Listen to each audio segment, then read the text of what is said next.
Welcome back to the deep dive. Emotions are incredibly powerful things, aren't they? Oh, They absolutely. can guide us, give us intuition, but they can also completely hijack our decisions sometimes.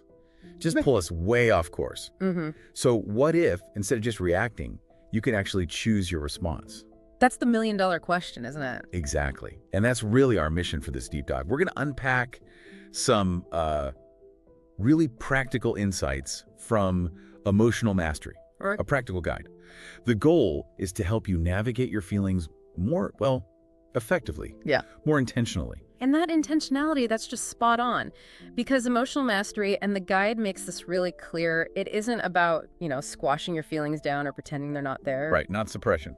Not at all. Okay. It's about understanding the signals they send, learning to manage the intensity, and really crucially, choosing to respond consciously rather than just having that knee-jerk reaction. The real aha moment, I think, is realizing that control doesn't come from fighting what you feel. It comes from skillfully working with it. Okay, so Yeah. working with it. Where does that journey actually start, according to the guide? Oh, it kicks off with something that sounds almost too simple. Yeah. Acknowledging your emotions. But, and this is key, without judgment. Acknowledging without judgment. Okay, that does sound simple, but I can see how that would be tough in the moment. Yeah. Why is that step one? Why is that so foundational?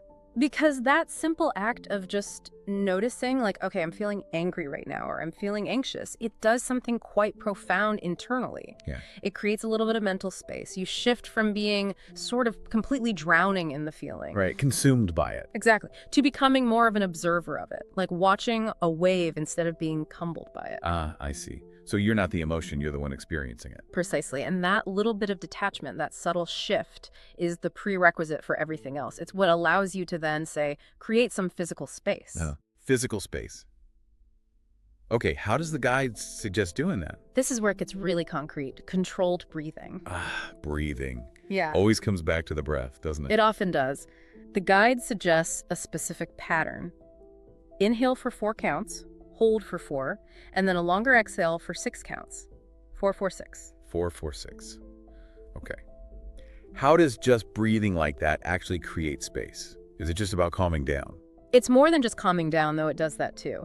The guide explains the physiology. That specific rhythm, especially the longer exhale, it actively engages your parasympathetic nervous system. That's your body's built-in rest and digest system.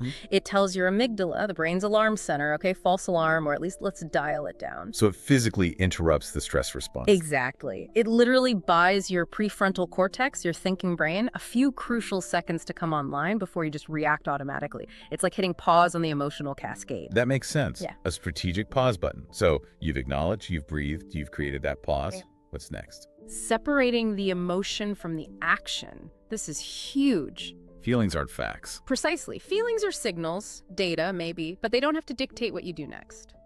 The guide talks about emotional maturity here, not as being cold or unfeeling. Great, not robotic. No, but as developing that ability to feel something strongly, acknowledge it, use that pause, and then decide on the best course of action.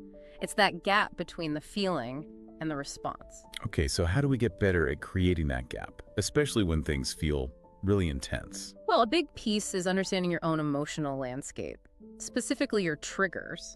The triggers. The things that always seem to set us off. Exactly. What situations, what words, maybe even what internal thoughts just reliably spark those intense reactions for you. The guide encourages you to map these out. Like knowing your personal emotional weather forecast. Kind of. If you know a storm's likely when certain conditions appear, you can prepare, right? You can spot the early signs and consciously use those breathing or observation techniques before you get swept away. It's proactive. Proactive, I like that. And that ties into our internal narrative too, doesn't it? How we talk to ourselves about what's happening. Absolutely. Reframing thoughts is another key technique the guide covers. So instead of that default, oh no, this always happens, I can't cope. Right, that kind of negative loop.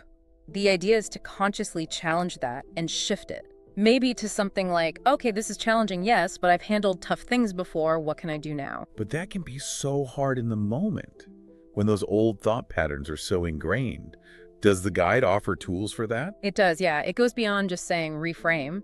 It offers practical cognitive restructuring exercises, ways to actually dissect those automatic negative thoughts, Okay. identify the distortions in them, like catastrophizing or black and white thinking, and then systematically practice replacing them with more balanced, realistic thoughts. So it's like mental reps at the gym. Pretty much. It Yeah. takes practice. But crucially, the guide also warns against just trying to suppress the initial feeling, trying to think it away forcefully. That often backfires. Right, like trying to hold a beach ball underwater. Exactly. It uses a great line. Expression is release. Suppression is pressure. You need healthy outlets.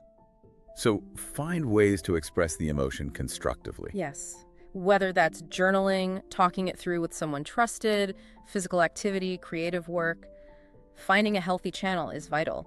It's not about ignoring the feeling, but processing it. It all seems to circle back to that core idea, responding versus reacting. Creating that space, even if it's just for a couple of conscious breaths, to choose. That's where the power lies. Like the guide says, between stimulus and response, there's power. That power is choice.